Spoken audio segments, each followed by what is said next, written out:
बिस्मिल्लाहिर्रहमानिर्रहीम। आज का टॉपिक है कि how to write an application. Application को कैसे लिखते हैं। अगर एक एप्लीकेशन ऐसी आ जाए कि जिसका सब्जेक्ट बुक में भी ना हो और वो अपनी तरफ से कोई नई एप्लीकेशन आ जाए, तो उस चीज़ को आपने छोड़ना नहीं है। उस चीज़ को अटेम्प्ट कैसे करना है कि सबसे पहले आपने उसके फॉर्मेट को जहन में रखना है कि सबसे पहले टू होगा और सारा कुछ अब जो है, जो नया फॉर्मेट है इसमें सब कुछ लेफ़्ट साइड पे आ रहा है। टू के बाद द प्रिंसिपल, उसके बाद एफजी पब्लिक स्कूल, उसके बाद रावलपिंडी, उसके नीचे सब्जेक्ट लिखेंगे clean drinking water, then sir या मैडम जो भी, most respectfully I beg to say that we are facing a serious problem of clean drinking water at school, which is causing health issues in students.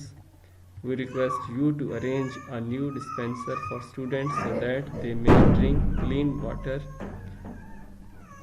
and be they may drink clean water and be protected from different diseases. Next है kindly grant for a new water purifier dispenser. इसमें water dispenser लिख सकते हैं, सिर्फ purifier को छोड़ भी सकते हैं। I shall be very thankful to you for this act of kindness and obliged. Next होगा thanks yours obediently X Y Z. यहाँ पे योर्स में कुछ बच्चे यहाँ पे एपस्ट्रॉफी लगा देते हैं, वो गलत है, तो ये लगाने की ज़रूरत नहीं है। तो ये इसका फॉर्मेट है।